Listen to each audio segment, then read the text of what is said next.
Hi, welcome. My name is Mark Mann. I'm the Director of Programs and Institutes here at the Catholic Information Center.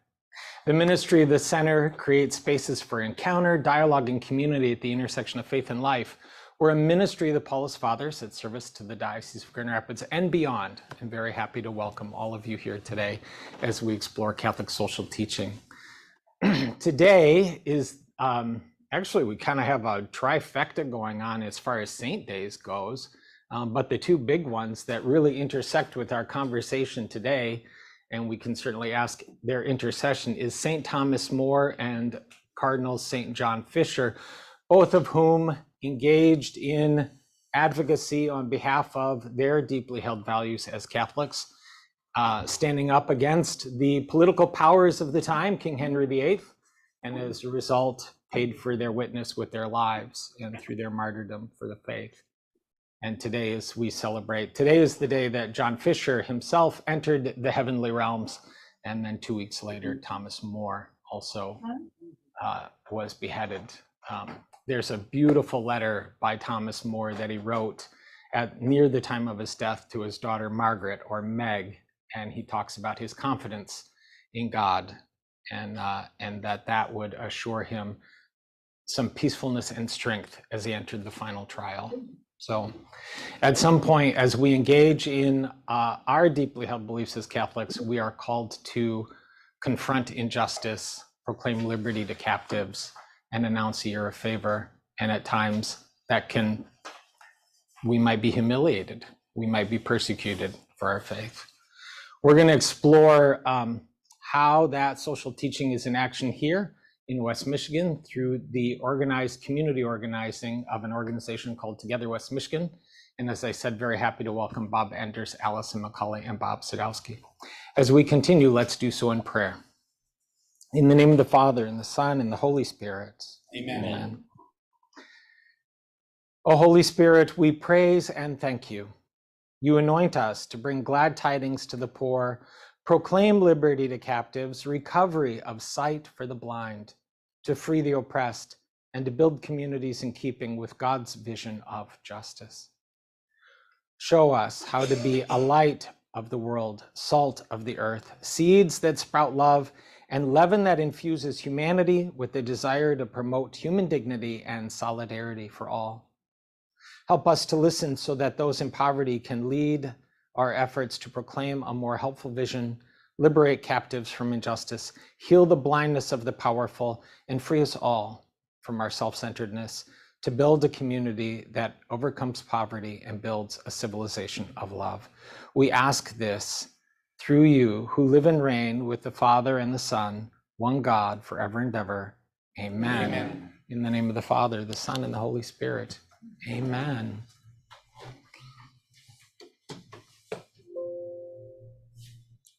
Well, good morning. My name is Allison McCulley, and I am the organizer for Together West Michigan.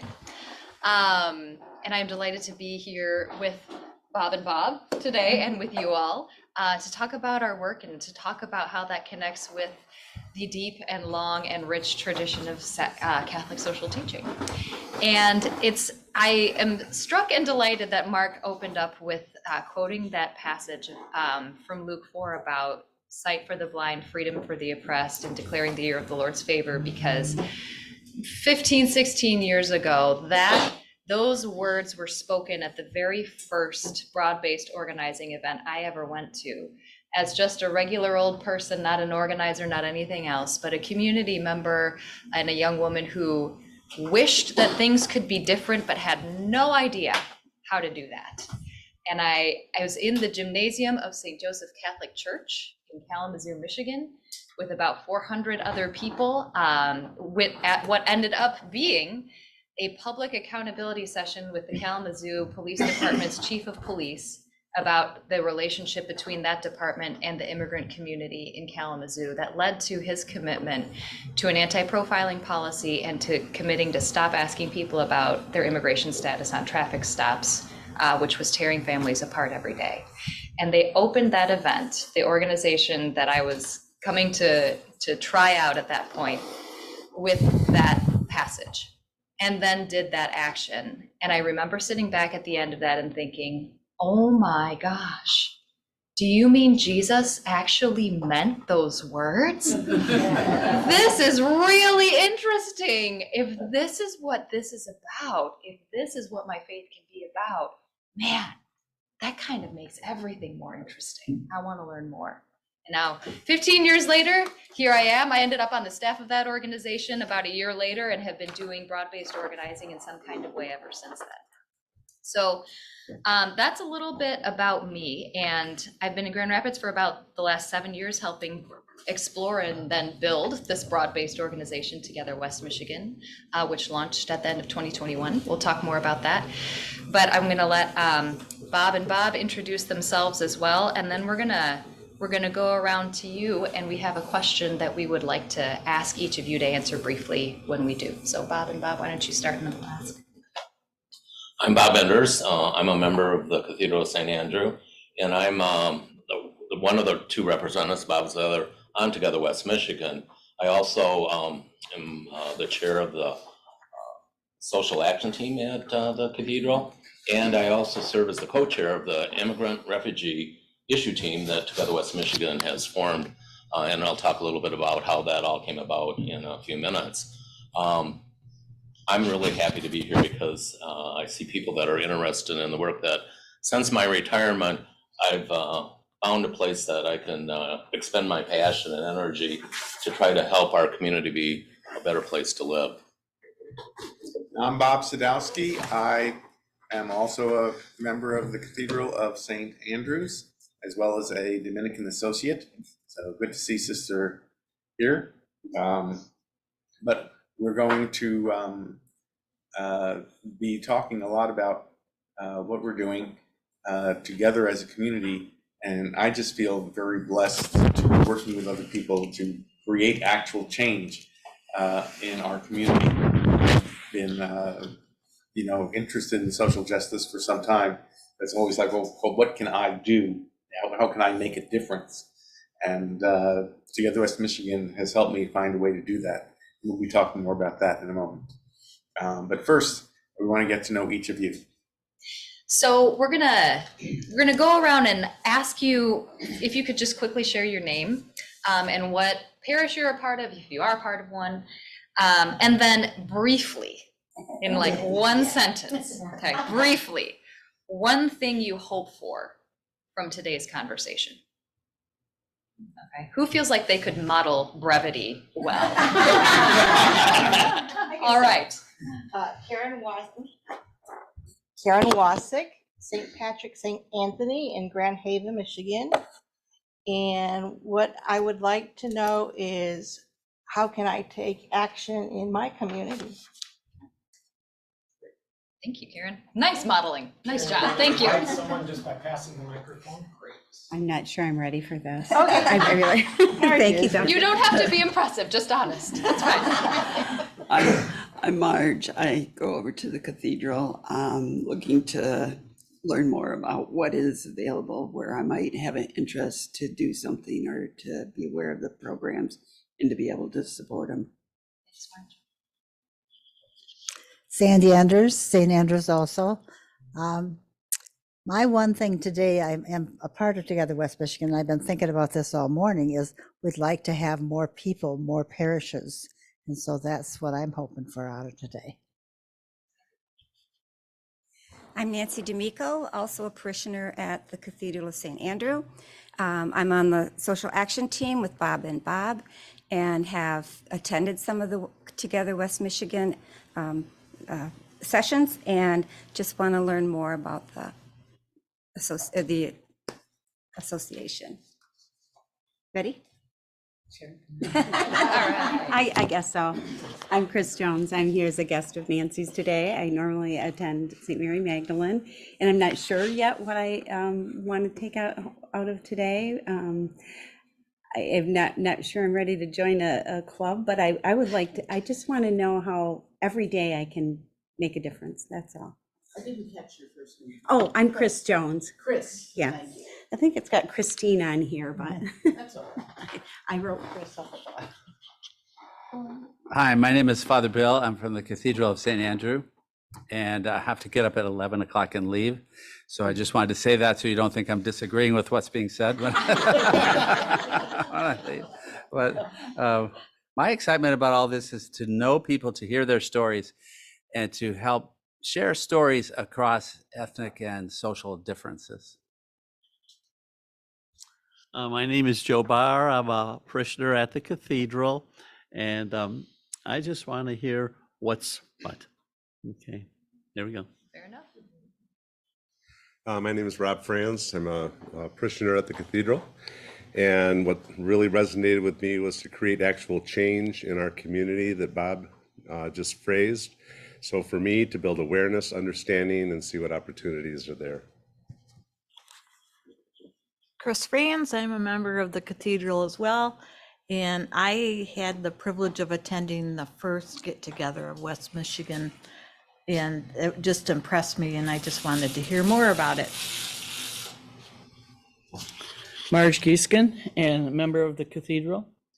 And I just want to keep the excitement going of West Michigan together. I think that fantastic things are being done.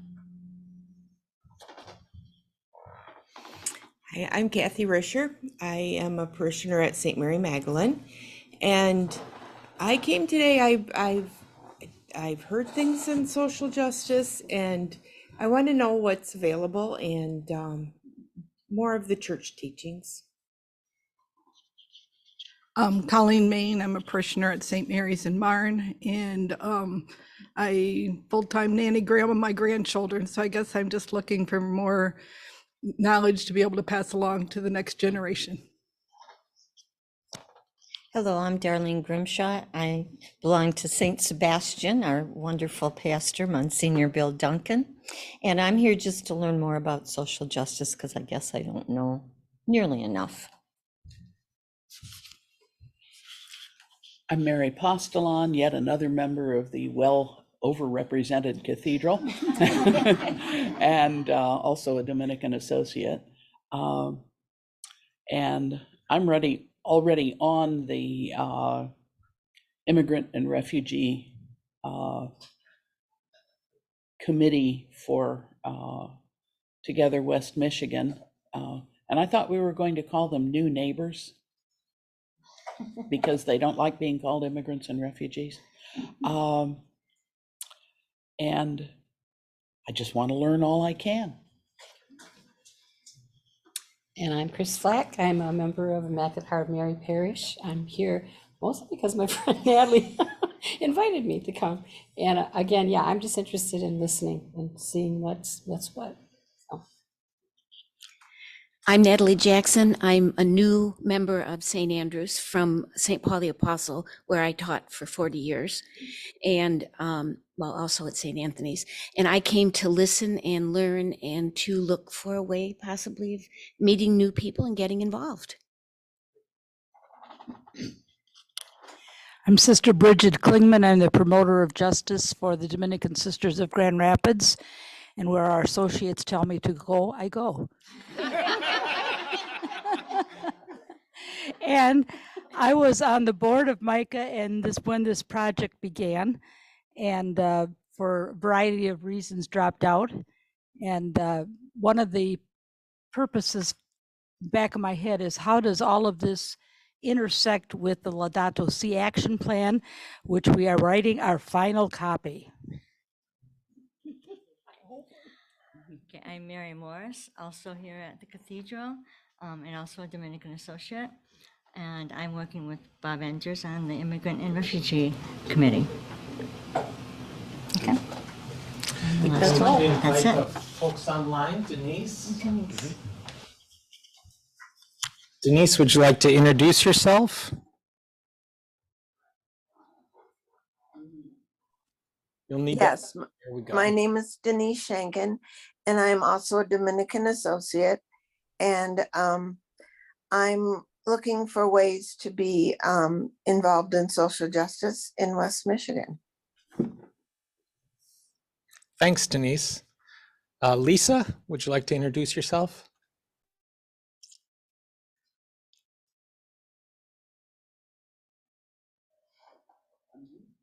Hi, I'm Lisa, and I have my husband Steve here with me. I am a spiritual director through the Dominican Center, and we are very active with the National Alliance on Mental Illness, and have now, a relationship with Together West Michigan in that realm. They're seeking social justice for those who live with mental health conditions. So we're really excited about that relationship. Thank you for doing this. All right, so, well, I think that we can hit on a number of those things in our next little while here together. And to get us started, I'm going to pass it to my colleague, Bob Sadowski. Okay. So some of you may be familiar with a show called Family Feud.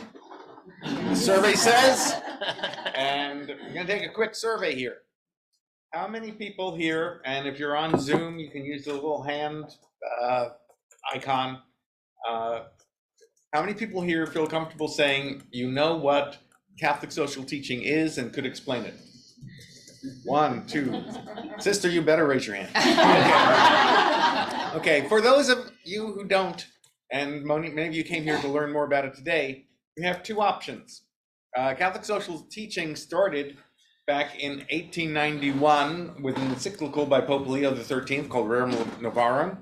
Since then, there have been many encyclicals and other documents that have been written, and I could go over 140 years worth of encyclicals, or I could give you 7 simple words to try to remember.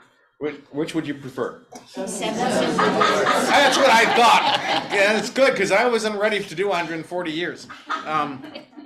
So you all have in front of you, and these come from Sister Mary Bridget Klingman. So thank you, Sister. 7 words of Catholic social teaching. And this was particularly written by Bishop Ken Untner, who many of you remember from the Diocese of Saginaw. His mnemonic is, please send round pizza with square corners.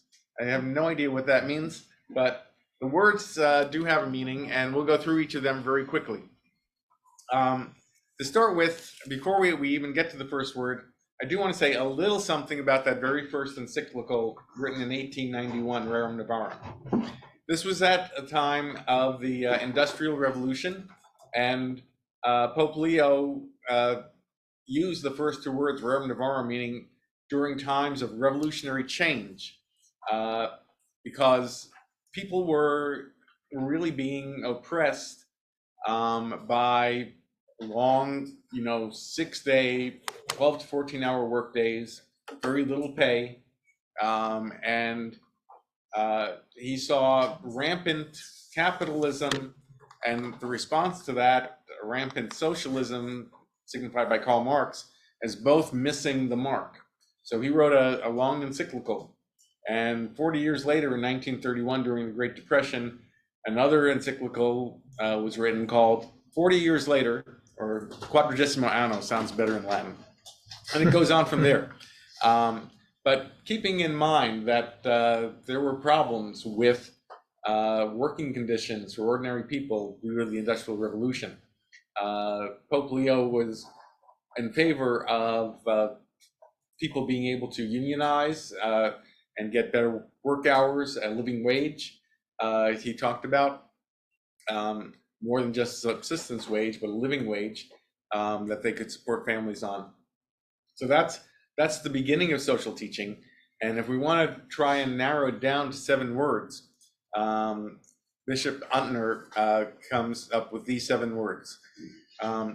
First is the importance of each person, a child of God. And,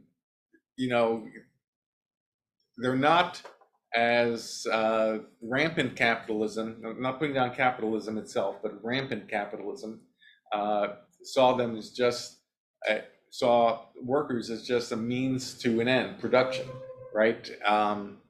And, Henry Ford changed that a little bit and had some enlightened values, but back in 1891, being able to say a person is a child of God, they have dignity, and they're more important than things, is the core value of Catholic social teaching. And these persons that we are made to be social. We need to be able to interconnect with each other. And one of the most basic connections, of course, is family.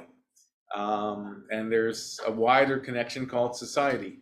And we all have the right and the responsibility to participate in social intercourse with other people, both on a family level and on a social level. That includes being able to be a part of a parish, or being able to be part of nonprofit groups, being able to be part of unions, being able to be part of organizing communities like Together in West Michigan.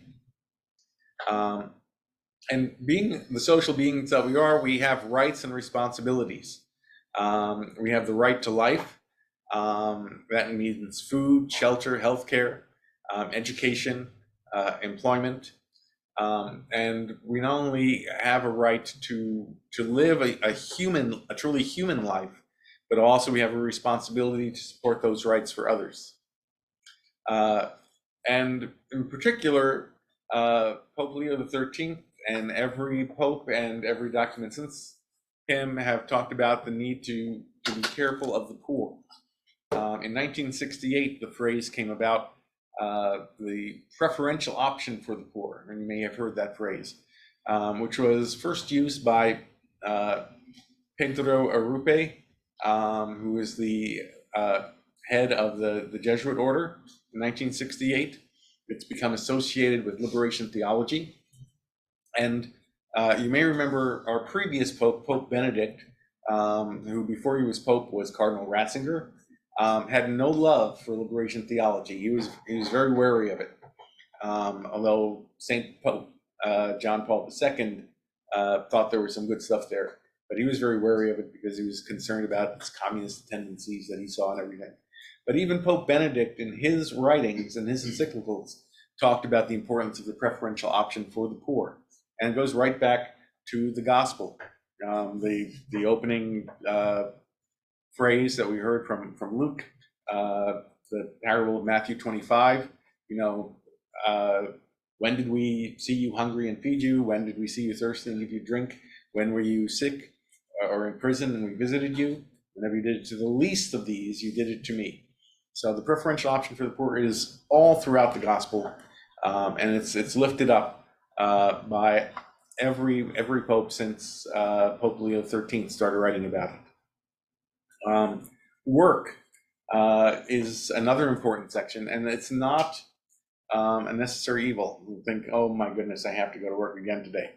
No, work is something that actually gives us a sense of dignity, a sense of worth. When I moved from Grand Rapids to Grand Rapids from Los Angeles, I did not yet have a job for several months. I planned to be able to find a job quickly, but just for those few months of unemployment, I found myself feeling really a little depressed about, gee, I'm walking in this mall and there's this really cool looking cookie there, but it's $3.50. And I can't afford $3.50 for a cookie. That's ridiculous.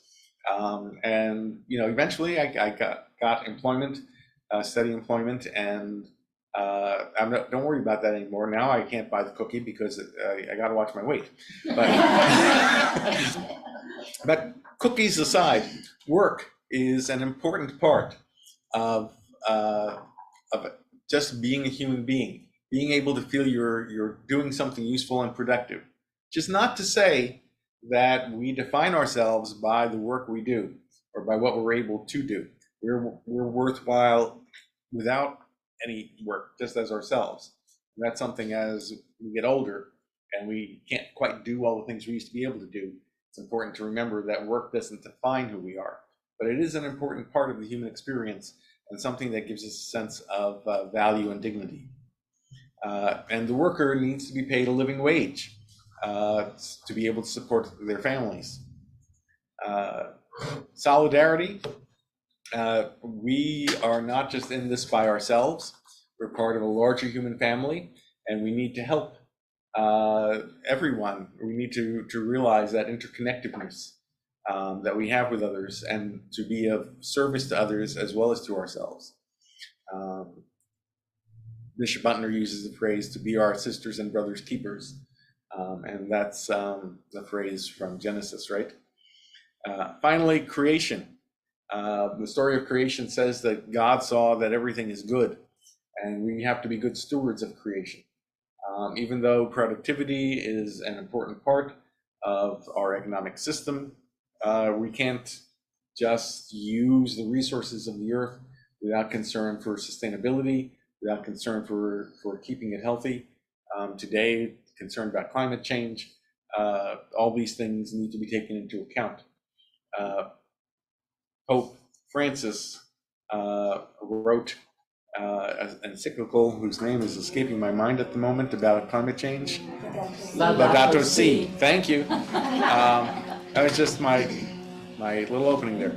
And Laudato Si says that the issues with climate change not only affects all of us, but most especially it affects the poor, those who live in places where they cannot deal with the disasters that climate change is causing. People living on small islands, and water levels are wiping out the islands and where they live. So that is something that goes back through the course of Catholic social teaching, but has never, I think, been more important than today. So that's the quick overview in 7 words and a few paragraphs of explanation about each word. But what I'm going to ask you to do, there's going to be a quiz at the end. You think I'm kidding? Keeping in mind what I just said, and then listening to what we talk about with broad-based organizing, I want you to think about what connections you hear, what similarities you hear between the two. And later on, we're going to give you a chance to break into small groups and talk about how you see Catholic social teaching and broad-based organizing connecting. So we're going to give you the 2 stories. We're going to ask you to make the connections, and then we'll come back and have a discussion about it. Okay, that's a real good background on Catholic social teaching for us. I'm going to talk about broad-based organizing, which Together West Michigan is. And I have to be honest with you, I had heard about community organizing maybe over the years, but really never paid attention to it. And it wasn't until a few years ago that I really began to understand it. And what I've learned is, I think I was familiar with like neighborhood associations. I don't know if you've been a member of one or whatever, but typically a neighborhood association rallies around, a particular issue that you might have. It might be, oh, so-and-so's not planting the plants in the right spot or whatever, I often hear that in condo associations. But a broad-based organization is really a group of institutions that get together in a regional area and say, what are the broader issues that we have? What are things that are bothering our folks that live in this community? So that's what Together West Michigan is, a community organization that really tries to look within the Grand Rapids area and the larger Kent County area. What are some of the things that we're hearing people struggle with? So the organization has been around for about 5 or 6 years. We've officially launched our name back in early 2021. And then we kicked off our campaign to listen to people. Now, for us that were involved here at the cathedral, we said, oh no, it's coming at the same time we're doing the work on the sit-in. But at first I thought, oh, this is going to be an obstacle. But what it really was, it made our parishioners comfortable with, sharing their stories and having people listen. So after the sit-in process was done at the cathedral, and the timing of what the 20 institutions that are made up of both nonprofits and churches within the community, they started having these, what we call house meetings. And we'd get people together and say, what's the thing that's keeping you up at night? What is the issue we're dealing with? So we conducted those. We had, I think, over 200 of those meetings. And we listened to like 1,300 people. What are the things they're doing? So then in early June we had what we said, issue assembly. And this is where we synthesized down what were the common things that we heard. Each one of the institutions, churches, nonprofits came and said, here's the 5 things we hear the most. And common themes. And so then together, we selected out of that, what are the major issues? And it was really interesting participating in that session because there was a consistent theme. I thought, how are we ever going to be able to come down and settle? And there was some real consistency to it. So we came up with 5 issues. They were housing, childcare, mental health, public safety, and immigrant and refugee well-being. So those were the things that we identified. Then about later in that month, we went in front of the whole public.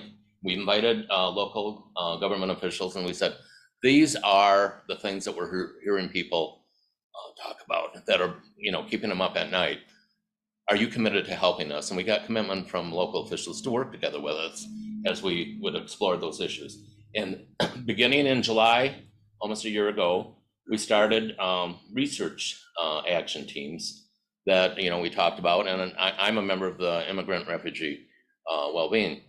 What we've done over the past year, it's been busy, focused kind of work. We've met with more officials. We've met with executive directors at nonprofits serving different of the different issues that we have. We've listened to experts in the fields, and we've been able to say, okay, what can we do? What action can we take? So it's been a good year. We've had over 100 of those kinds of meetings, and if you add up all the time that people have spent, because the people at Together West Michigan, other than our lead organizer, Allison, it's all volunteer work. So we spent time and we formulated some actions, and we'll hear a little bit about that after, a little bit later. What's important, I think, is that we're building relationships within our community. And when you build relationships within your community, you can start working together and taking and formulating action. And so I think that's one of the big things that I've learned as we've spent the last 2 years being involved in Together West Michigan, is relationships are really important in identifying and developing new leaders. So Bob and I thought we'd share just a little bit of why we were drawn to this work. So Bob, you want to talk about that? Back during the pandemic, we had a lot of free time. I was only going to work 4 hours a week. Still getting paid for 40, very generous place where I work. But I had a lot of free time, and Mary and I decided to sign up for this course here at the Catholic Information Center, or through the Catholic Information Center, is all on Zoom actually, called Just Faith. And Just Faith talked about dealing with racial inequities, economic inequities, some of the problems of the world. And the person who put Just Faith together wrote this book, which is one of the texts, called A New Way to Be Church, Parish Renewal from the Outside In. And I don't know if you've ever read this, but one of the things he says is that most parishes have moved beyond Vatican I, but aren't really quite fully living out Vatican II yet. Most parishes are Vatican I.5s. And what he meant by that is that Vatican II calls us to be mission-oriented, and that the church is to be mission-oriented, to reach out into the world and proclaim good news by being good news for others. But he says, most parishes, spend a lot of their time on internal issues, sacramental prep, getting the kids ready for communion and confirmation, taking care of fundraising, all those things. And he says all those things are good and important, but how much time is being spent by the average person in the pew, reaching out to help the poor or to make a difference in the world? He says, by and large, not a lot. There's a lot of growth that we need to do. And I was thinking, I want to go out and make a difference, but how do I do that? And I've done things like helping out at Dégagé or God's Kitchen, but that seems to be more like of a Band-Aid approach. You know, it helps people immediately, but it's not changing the bigger issues that are causing the problems. As some story goes, I think it was Desmond Tutu who said this. He said, and I could be wrong who said it, but he says, instead of going downstream and catching people out of the river from drowning and bringing them to shore, you need to go further upstream and find out why they're falling into the river in the first place. And I thought, how do I do that as an individual? And we joined the Catholic social team here at the cathedral. And one day we got this invitation from Father Michael, who was here at the time, saying, hey, there's this group called, a broad-based organizing group that's getting together. Would you be interested in attending a meeting? I think it would be great for us to get involved with it. We're like, sure. And Allison was there, and she was talking about what broad-based organizing was about and how it was building relationships, first of all, in order to create power. And power is a kind of a dirty word. It's kind of like, I don't want to be power over or against. But power is the ability to be able to do something. It's the ability to be able to walk, to be able to talk, to be able to be heard. And you can't do anything without some level of power. And what broad-based organizing does, I was told, is it helps people to create the power they need to be heard so that they can have a voice in the decisions that affect them. And it's like, well, that makes sense. You should be able to have a voice. It's a democracy. But how often do we get to talk to the people who make the decisions and let them hear our concerns? And that's what broad-based organizing is about for me, is being able to give people a voice. Excellent. So my story, Bob and I share the first, name, and my story is very similar to Bob. During the COVID was a lot of time of reflection, and my wife and I decided to sign up for the Just Faith class as well. Sandy had been involved in Just Faith when we were members of St. Mary Magdalene 20 years earlier, and I wasn't part of that because I was working on my master's at Grand Valley, but I was living kind of vicariously through her because our friends were also participants, and they shared stories whenever we went out socially about what they were studying, what they were reading. So, but it wasn't until I was able to, be part of that Zoom meeting that, my fire got lit. We were attending a different parish at the time, and we were doing a lot of the work from a charity perspective. But once I joined this group, I really found that I had this passion to do something more at a systemic kind of way versus just doing the work that I was doing and helping out with the food pantry and funeral lunches and those kinds of things, which are important. But I just found that I had a deeper need, so that's what led to me, being involved in it. But one of the experiences that has been really meaningful for me since I've been involved the last 2 years, I want to share with you, is being part of the Immigrant and Refugee Committee stems from the last 10 years of my career. I worked for Catholic Charities West Michigan, and I got exposed to refugee resettlement and immigrant advocacy. So I had worked in the corporate world, and my eyes really opened in a different way when those last 10 years of the career. And so I've always had that kind of, I still want to, support our new neighbors coming into our communities. And so I got on that committee, and we started having our meetings in July, and we were learning, we were meeting with the different agencies, understanding what's going on. There was some new things that had developed since I'd been out of the workforce that were happening in the community, really good things. And but the thing that was missing is we were meeting on Tuesday nights, and we didn't have any representation from immigrants or refugees at our meetings. And yet we knew, being members of the cathedral, that we had large communities within the cathedral's parish members that were involved. And one of our members of the cathedral, he would attend once in a while some of our meetings that we were having with the agencies. He's from the Congo.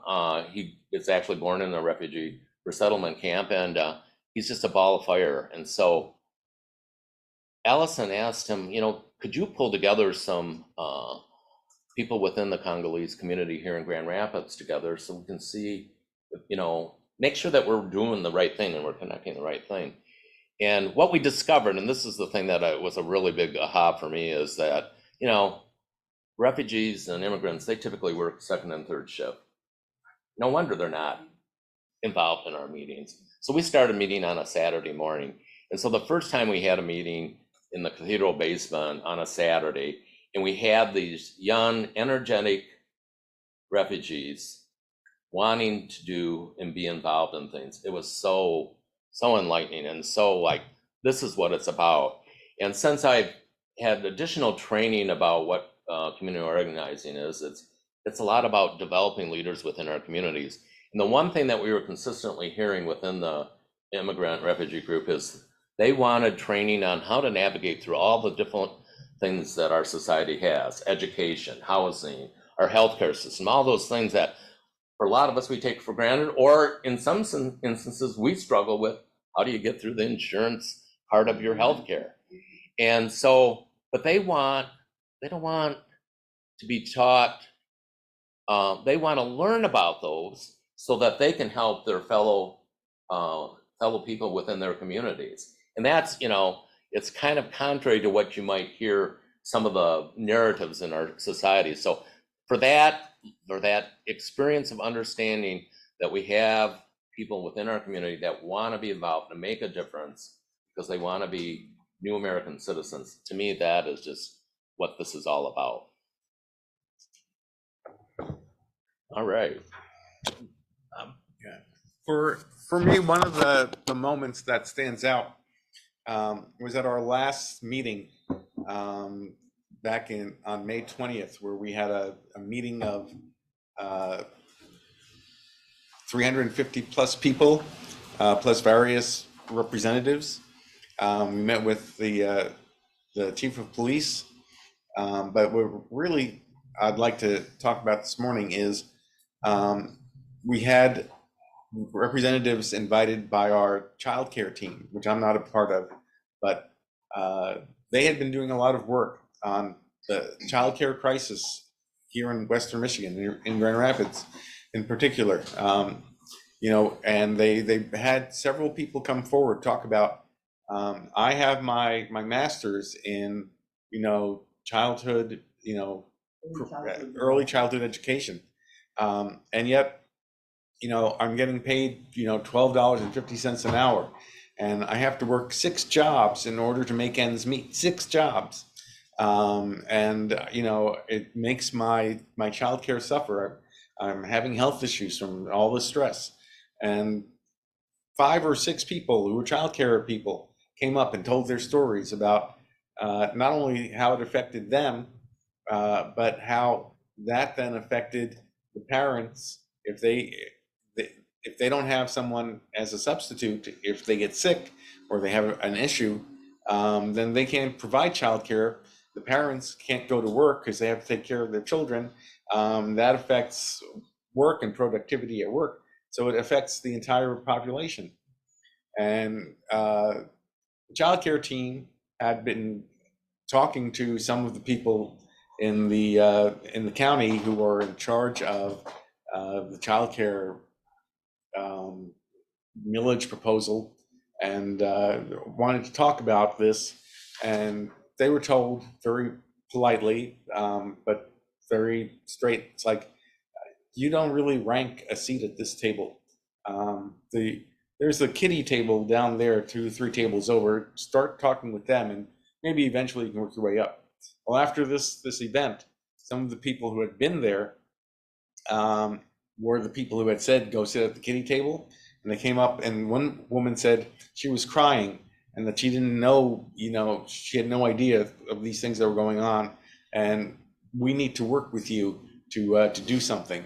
And we'll be talking a little bit more about that at the end of our session today. But it just struck me how powerful it was. We organized people to come together to tell their stories. And in telling their stories, We changed the minds of people in power. And they said, work with us because this is a bigger problem than we realized.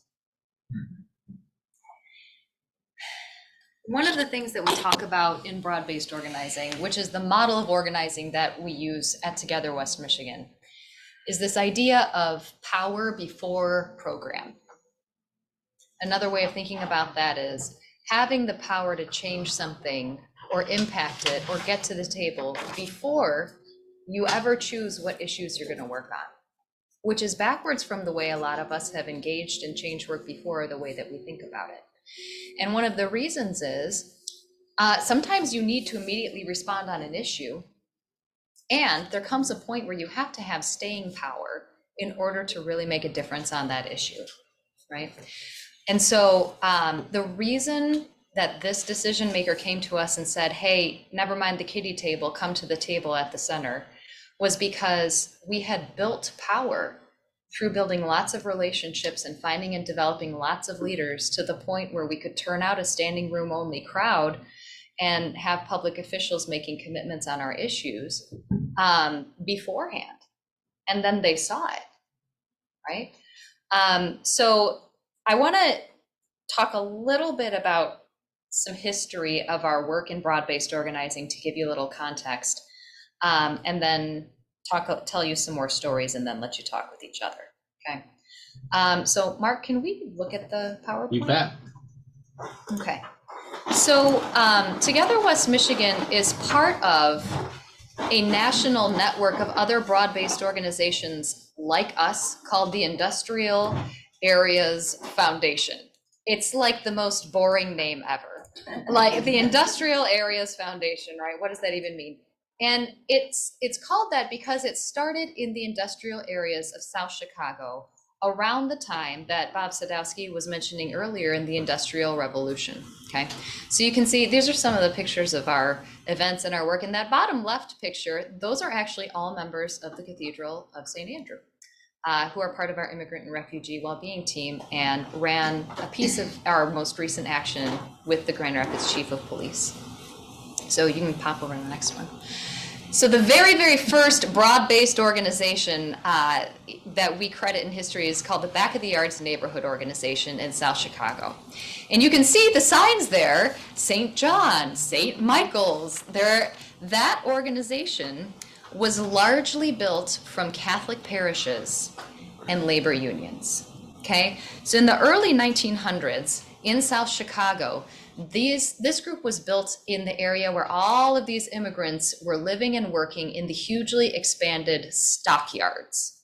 So if you think about the book, The Jungle by Upton Sinclair, the working conditions, right? Like that's what this was. And largely those folks were just like transplanted pieces of their towns in Europe with their own parish that spoke their own language, with an imported priest who spoke that language, their own women's groups and social groups and school. And they lived all across the street from each other, right? All these different separated parishes.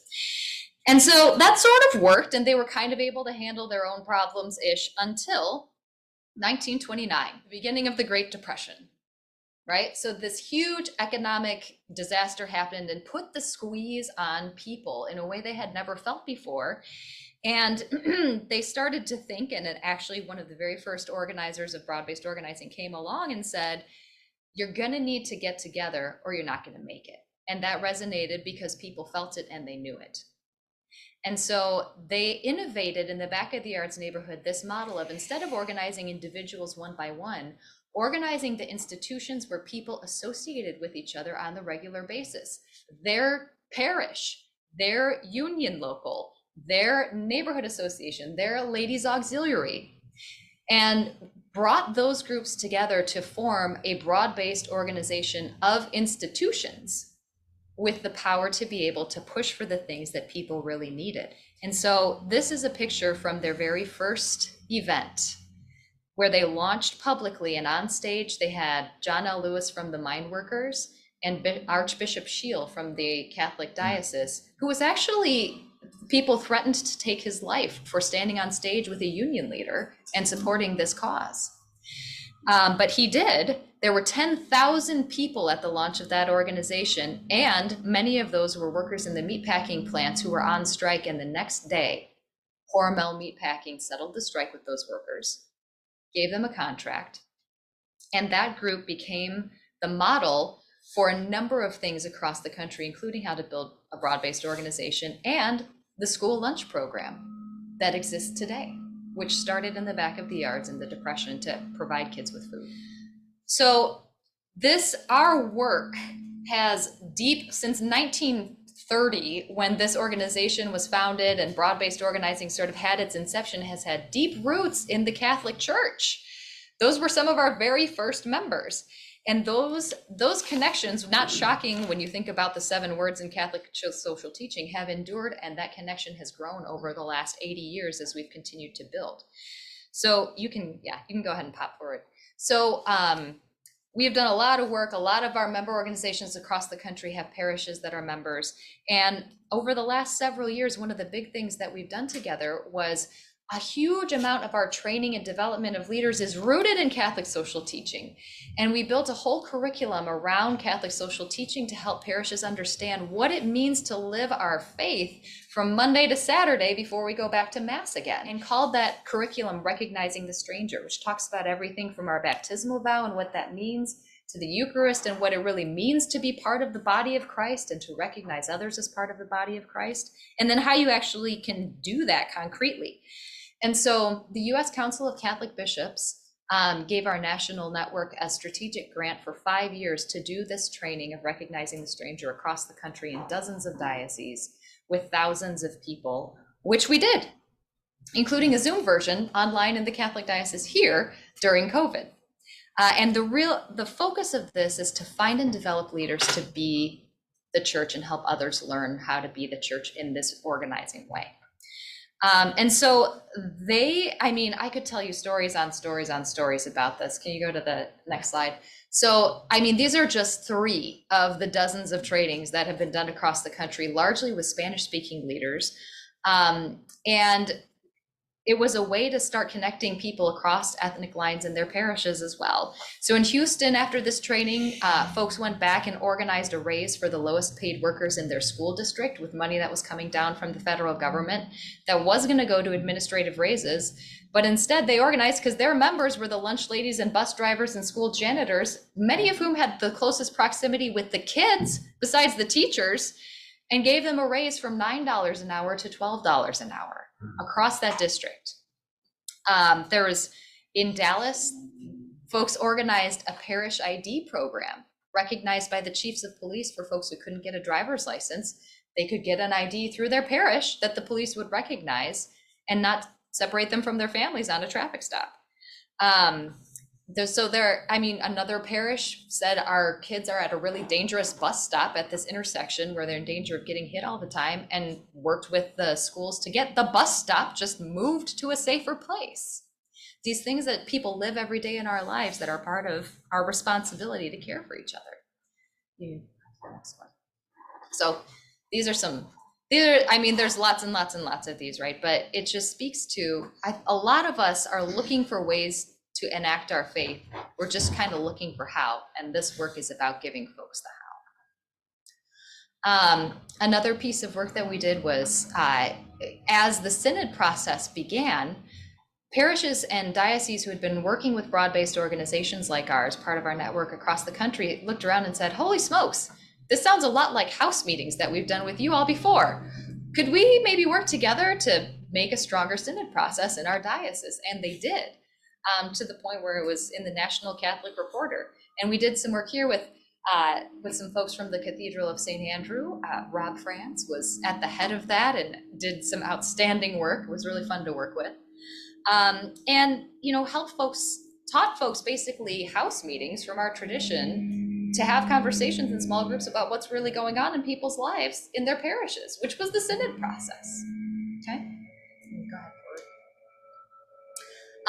And eventually all of this work, after many, many, many years, led us to a conversation at the end of last year where we were invited to send a delegation to meet with Pope Francis in his private residence. in Rome and have a conversation about broad-based organizing work that we're doing and what it looks like. And he ended up sending a 3-minute video to a convening we had a couple months after that, where Father Mike from this cathedral was on a panel speaking about the work of the cathedral with broad-based organizing in West Michigan. But one of the things that the Pope said in that conversation, I was not there, I hope to be at the next one, because they tell me there will be a next one soon, but I probably won't, was what I notice about you all is that you're not talking about theories or philosophies. You're talking about people. You're talking about real people and real stories and real relationships with the people who are hurting the most. And that is different. And that's what we really strive to do. So I want to tell you a couple more stories here. So we worked with the Cathedral of St. Andrew in the synod process a year or two ago, or whatever it was, and started with house meetings in the fellowship hall of the cathedral with leaders from the African congregation of the cathedral, the Spanish-speaking congregation, and the Anglo congregation. Just because they had been saying, we don't ever talk with each other, even though we're part of the same community. And so we just had folks sit in small groups and talk about what keeps you up at night. What are the pressures you and your family face? What do you want to change? And it was there that we met the young Congolese leader that the Bobs mentioned, Didas, who was one of the people talking about transportation and how much of a load those young leaders carry trying to support their communities.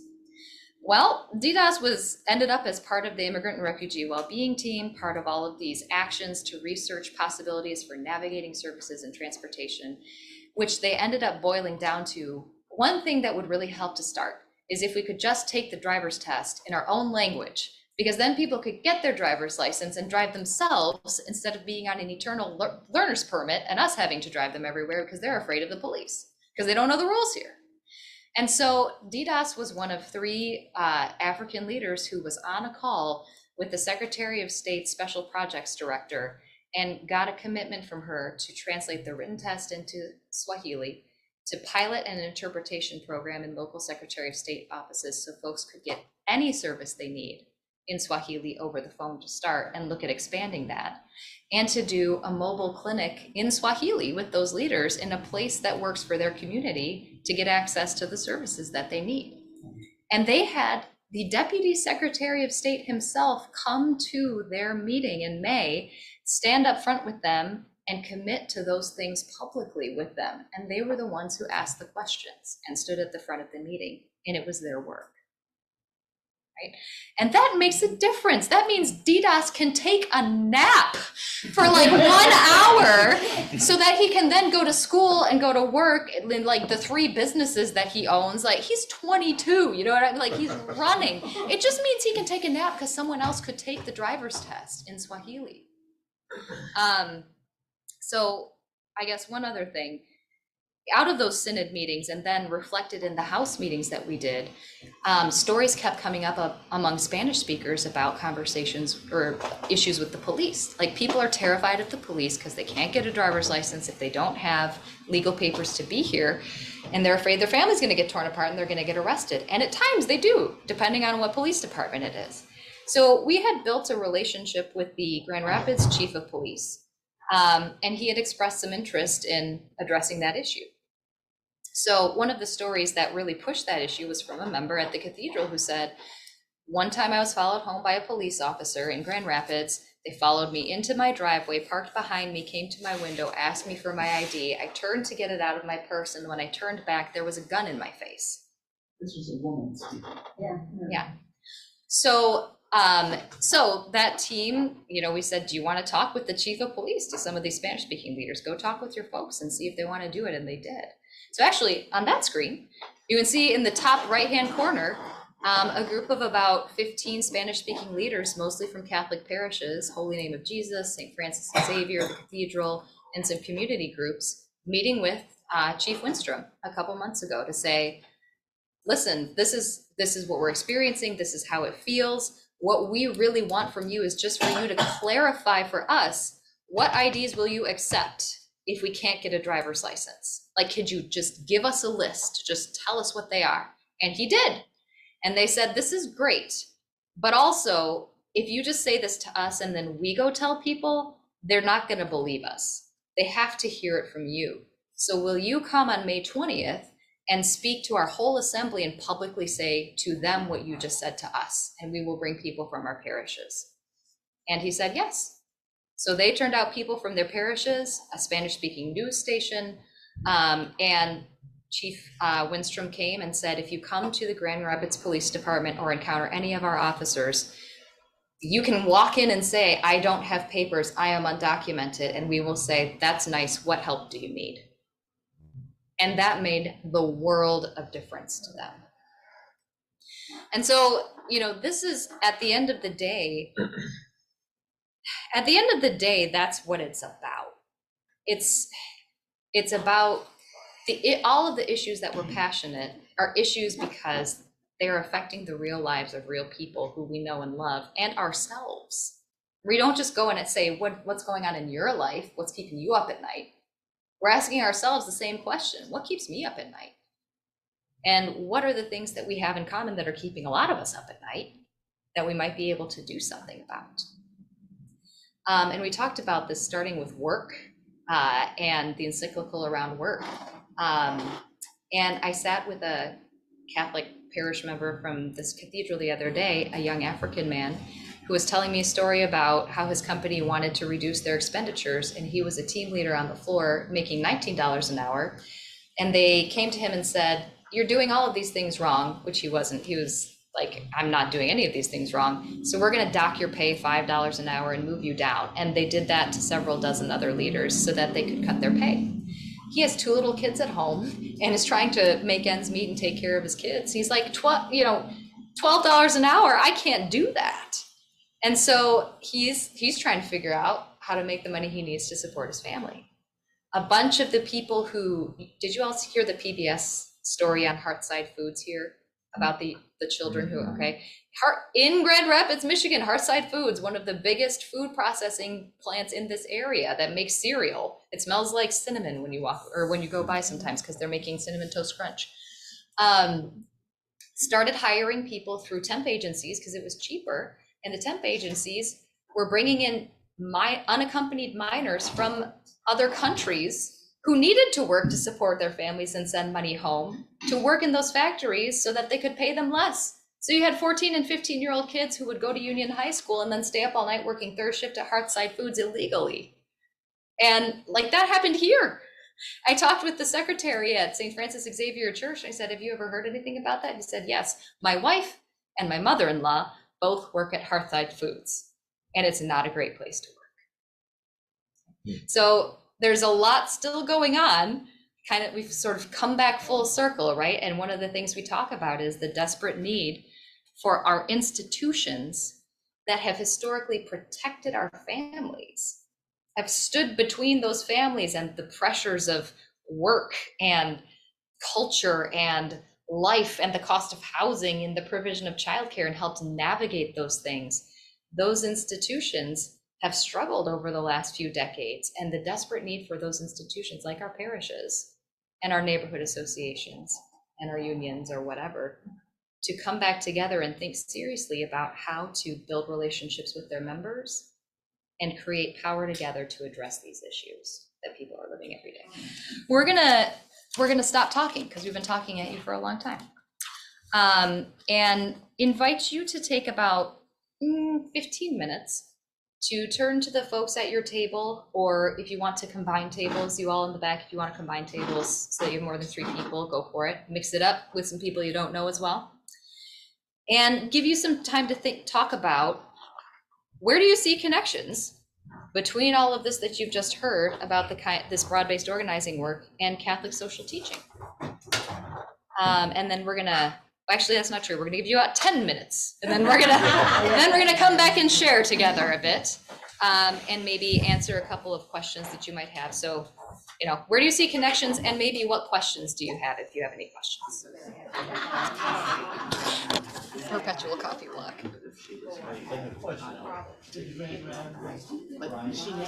All right, we're gonna turn back together and hear a bit from each other. person that's going to get them into it. Right. Yeah. Are you on that? I'm not on that committee because I didn't realize, I'm with the refugees.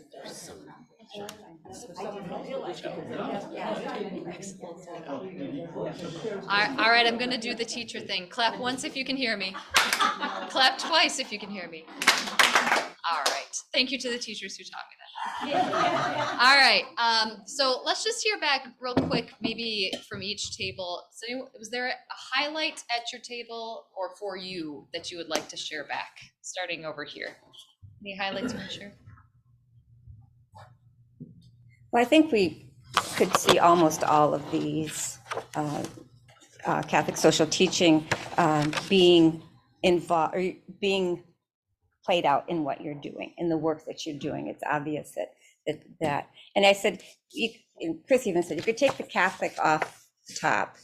These different pillars are something that I think all of the organizations that are involved in Together West Michigan would say, yes, we believe in all of these.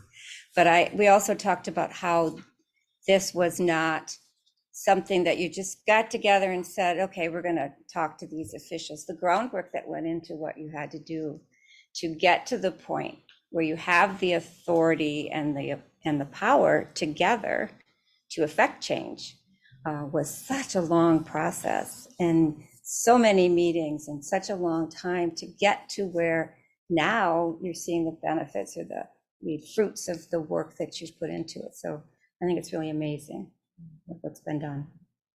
Thank you. Yeah, it is. We quote Ella Baker a lot, who was, I think, an undercredited civil rights leader, who was constantly ragging on people about, we can't just have one charismatic leader, we have to develop people. That has to be our main job. Her phrase was slow, patient, spade work. Which is not, it's not like fast, sexy, get it done work. It's slow, patient, spade work. But the slow and patient piece of it is also incredibly rich. Thank you. Back table. March. Would like that. No, I'm not. Goes to Rob. Lucky you, Rob. You've been deputized, Rob. We were just talking the same thing that Nancy said, that in social teaching, it's instead of finding a connection, this is all rooted in supporting what broad base is. Just a quick story that takes us away from theory to action, and that this is really happening. We were at a family potluck with one of our African parishioners, and we were all sitting around, just all the good food, and going back to people's rights. I mean, everything that this is so rooted in. And we're introducing ourselves and everything. And so I said to this one guy, I go, so what is your name? And he goes, it's Eric. And I go, oh, what do you do? He goes, oh, I'm the chief of police. And I mean, that's just the perfect example of where these connections in broad-based issues and learning are bringing the right people together with the social fabric that makes this all happen. And that was just such a cool moment for me of how important and how real this is, that it isn't theory. Thank you.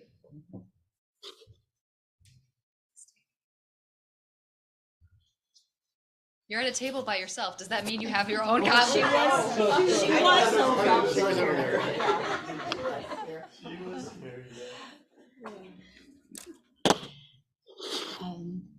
We started out by talking about the driver's license issue and about why you couldn't get one and wanting more explanation on that. And then I went in to share that I had learned an awful lot and was very interested and was impacted by the way that you actually are helping people in getting things done after all which is Catholic social teaching, and how with my friend Chris, there's a group of women that we get together we call it our faith sharing group. And we are sometimes so frustrated in that, well, you can't do anything. You can't do anything. And what really impressed me is that, yes, you can do something, and that you are doing this with this organization and with what you're doing. And it is, fulfilling, following, or whatever Catholic social, it is implementing. It is implementing Catholic social teaching. And then Chris had a question too about, then we talked about the childcare Yeah, and you're gonna talk situation. more about that, I understand. Yes, we Okay, are. okay, Yeah. very interested in that. Yeah. Okay. So that's kind of the way our discussion here went. We didn't even pay them to segue us. Thank you very much. And she just came to learn. Yes. Hey, well, so yes, I mean, this work is people.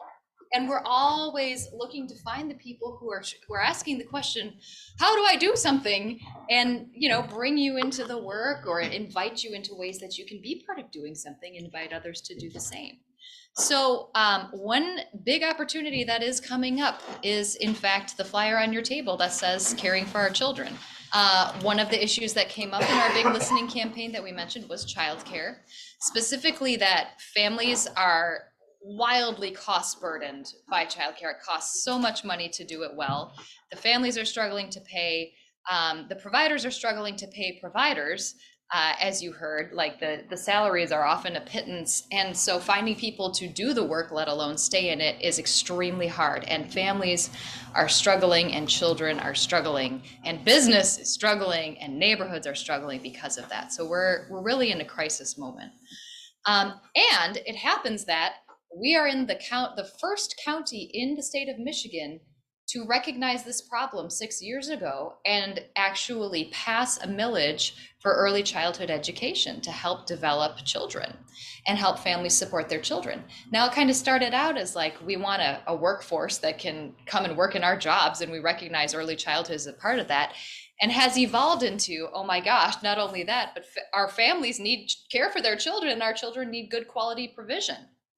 So the Ready by 5 millage is going to be up for renewal next November. And the original amount that it was passed for ended up being half of what was requested. The commission kind of looked at it and said, well, we've never done this before and we don't know about this, so we'll give you half. So we're looking around and saying, listen, if ever there was a time that we need at least that full amount, it's now. And starting to talk with families about, what would you do if we had $7 million more in this county for childcare, asking families, providers, parents, what would you spend that on? So that we can actually propose that to the county commission and get a ballot proposal that looks like what families need and want. Now that's going to be a lift. Okay. So next Wednesday, June 28th, we have a Zoom orientation on what is this millage? How does it work? And what can you do to make this happen? To bring in more money and to make sure it's spent in the places and the ways that families need. This is easy. You don't have to leave your couch. You don't even have to turn on your screen. You can sit there with your coffee and your dinner and listen on this. But one of the proposals we're gonna give to people is, coming out of this, would you be willing to host a house meeting with people that you know about what they're experiencing in terms of childcare issues and how they would want to spend that money if we could raise it? Okay, so just have that bubbling in your mind. Well, thank you, Allison and the Bobs.